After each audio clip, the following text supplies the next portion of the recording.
The 805 Focus is brought to you in part by Nonprofit Connect. Nonprofit Connect provides superior leadership tools and resources so nonprofit leaders and board members can make valuable decisions to move their organization forward to a sustainable and vibrant future. More information on services online at nonprofitconnect.org.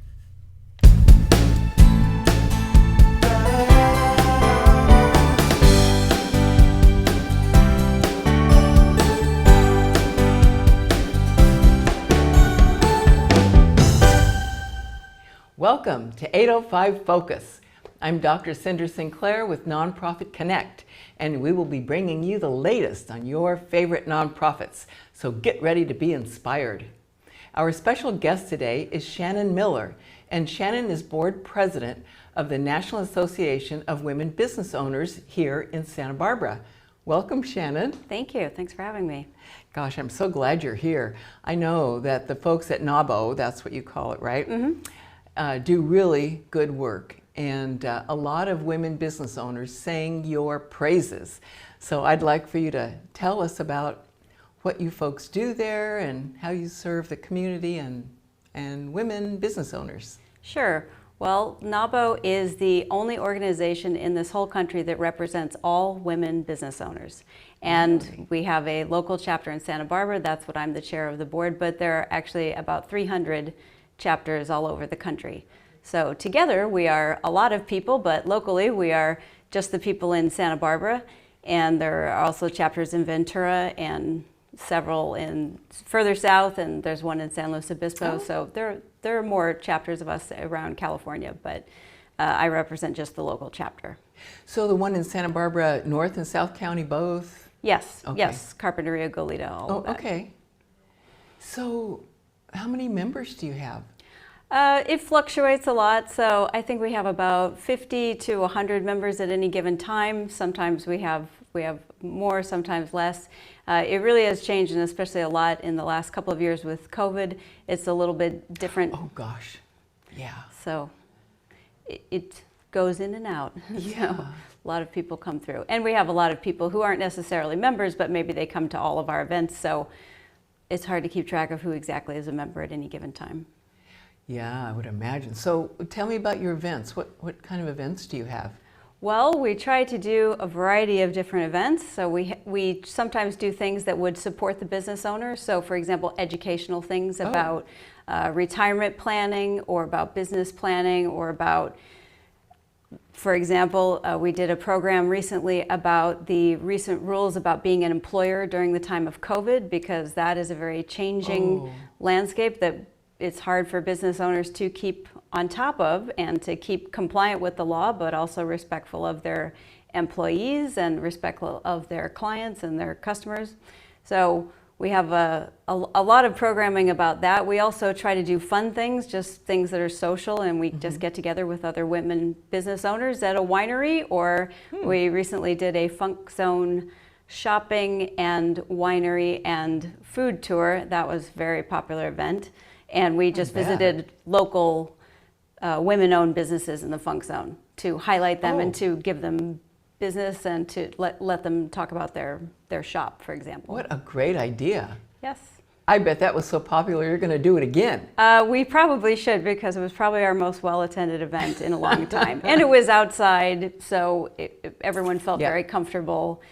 And we spaced out, throughout the whole Funk Zone. So it's not like it was crowded or indoors. It was very comfortable for everyone. Yeah, so combining shopping and wine tasting, that's a perfect combination, I'd say. And women business owners. And women business Yes, I owners. would say. Yeah. So tell me, how does a women business owner hear about you and decide to join? I think the most common way that people hear about NAWBO in Santa Barbara is through a friend. So women business owners have other women business owner friends, and we hope to have a broad network, because, well, what I like to tell people is that we are representing you in Congress, and we are representing you in Sacramento, and we are advocating on your behalf. So we're representing you whether you're a member of us or not. You might as well learn about us and join us if you want to, please, but at least know what we're about, because we are actually representing women business owners in Washington, D.C. every day, and also in the halls of Sacramento. Wow, I don't think I knew that. I bet other people don't. Yeah, the beginning of NAWBO actually started in 1974. It was illegal for women to have a bank account in only their name. You can only have a bank account if a male family member signed on that bank account with you. You could also only have a credit card if a male family member signed on that credit card with you. Gee. And you could not get a business loan unless you had a male member of your family, even if it was your infant son, sign on a piece of paper with you. You had to have a male family member to co-sign with you. So in 1974, some women business owners in the Washington, D.C. area got together and said, this is stupid, we need to band together and to change this. So they lobbied and they got our first legislation that was a success story, was H.R. 5050, so that women could have a bank account. I don't know why took so long, but women could have a bank account without a male cosigner. They could get a business loan, they could have a credit card. Gosh. And then that small organization of women in Washington, D.C. said, we need to make this national. This needs to be not just us, but anyone in the United States who's a woman business owner can join. So then it became NAWBO. Wow. Yeah. 1974 isn't that long ago. No, it's ridiculous. I mean, I would think maybe the 20s, but not 1974. You would think. But yeah, so women couldn't own shares in a bank because they weren't allowed to have a bank account in their own name, so they weren't allowed to be shareholders, all kinds of stupid things. Boy, the pendulum has swung, hasn't it? Now they're saying to corporations, oh, you have to have so many women on your board. Yes, that was actually legislation that was lobbied and championed by NAWBO in the state of California. Was it really? It was, and then it was authored by our local state senator, Hannah Beth Jackson, at the time.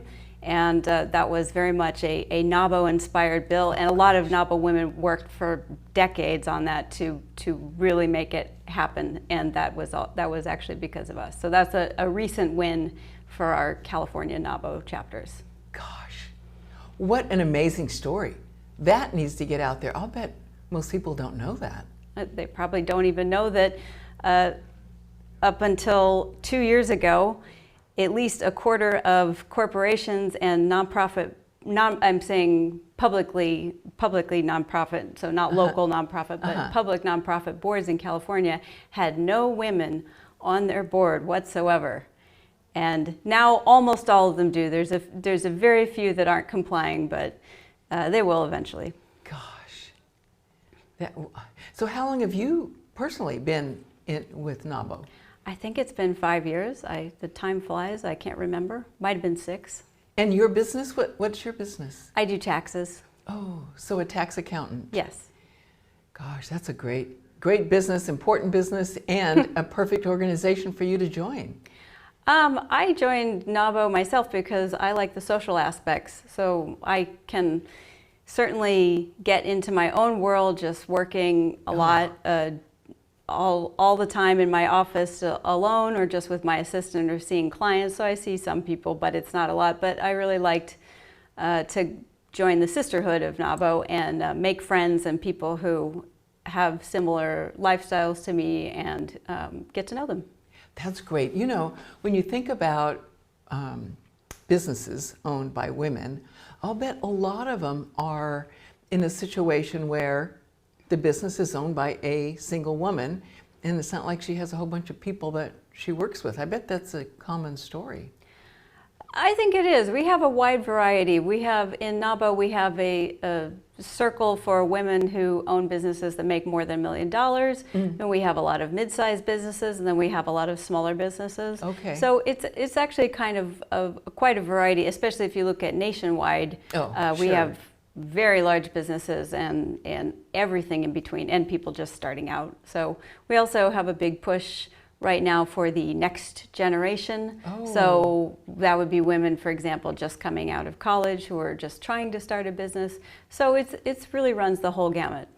That is a great idea. So, for example, would you have, I don't know, classes on how to start a business?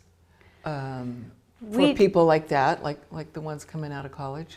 We have a lot of classes that are, and I would call them education because some of them are classes, some of them are more like do it yourself. There's a big variety, and that would be part of when you join what you get from the national organization. We wouldn't do too many of those things at the local level because the resources at the national level are just way better. So I would direct people to the online education, but there's a lot. Oh, so online education, that would be perfect for things like how to start a business. Yeah, we also have education for how to be, for example, on a corporate board, since we're now championing women being on more corporate boards. We want to make sure that people who go into those positions are prepared, they understand what's expected and how to read budgets and all of these things that are expected when you're on a board. So we have training for that. We have a wide variety of training, also PR and marketing and branding and very industry specific things. It's a lot. It's way more topics than I could possibly name. That's a lot of important ones. And so you have some of those in Santa Barbara, or is that also the national online? I would say that you would get the better pick of all of those classes if you looked at the online.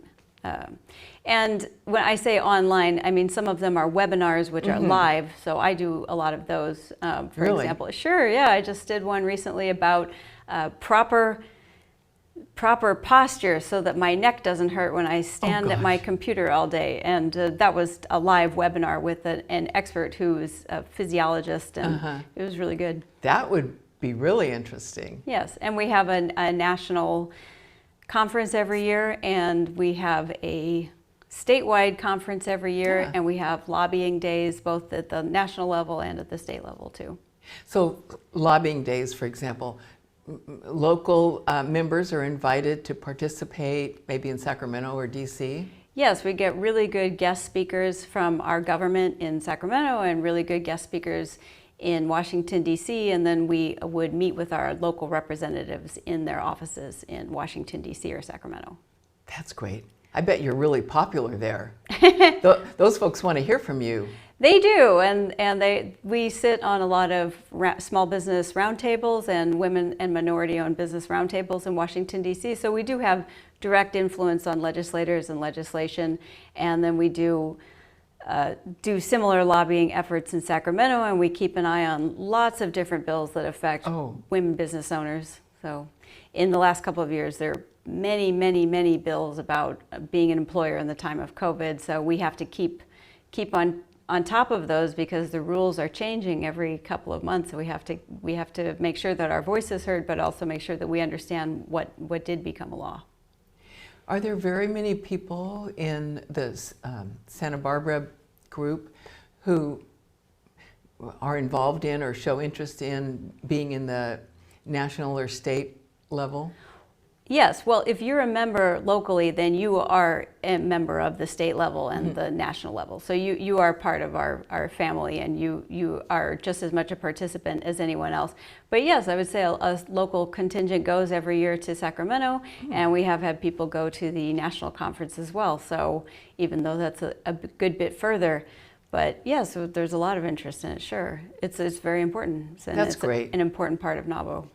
Yeah, well, you know, if you're a small business owner, I would think that you'd be so, I don't know, inundated with everything going on that you might not have time for that sort of thing, but I'm glad to hear that. We love that we have a lot of volunteers and a lot of people spending a lot of energy and effort, but yes, it's true, it does take more time, but it's an investment of time. It's not wasted time, it's time spent getting what you need as a small business owner, I think.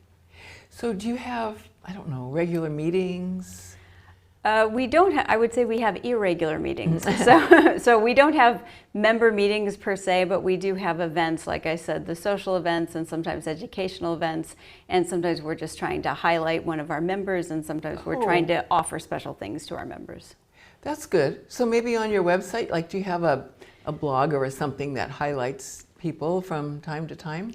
We have an events section, and I would say the events section is where you would go on our website to learn about what is coming up next. Oh, okay. And so at that place you might be focusing on a person. Yes, and usually at events, we would be trying to highlight someone in all of our events. So, all right, so let's talk about your website. So a person can go on your website, and I know it's at the bottom of the screen for the TV audience, and they can find out what NAWBO is all about, how to join, what kinds of activities might be coming up, what they could volunteer for. Yes, absolutely. You could find out all of that on our website. So I bet you need volunteers. Like if you're going to have an event, you need people to help out with that. Yes, I mean we have lots of volunteers for every event, so we have also an administrative staff member who helps with our events and does an awful lot of coordinating. She's great. So, for example, next big event that we're having is our Bravo Awards. We have that every year in the spring, and we'll have it March 23rd this year, but we have it every year, usually in March, and we try to highlight women in different spheres, some women business owners, but also some women who are not business owners, but who are doing good things in the community. And it's just our excuse to give awards to women who maybe are not getting the recognition that they deserve anywhere else. So we like to highlight them, and it's an excuse, of course, to get together and have a good time and to promote them and and a lot of them are business owners, and we would be promoting their business. Wow, that sounds wonderful. So, and it seems like I read somewhere that the nominations are open, so people can nominate people for those awards. Absolutely, you can. There are about 7 awards, I think, that we give, and you can nominate women for 7 different categories, and those nominations are open for another week, so hurry up and do it now. That is great. But yes. So once again, they can go on your website and find out what those categories are so they know the appropriate category for whoever they want to nominate. Yes, under our events section for under the Bravo. Events. Yeah, our Bravo Awards.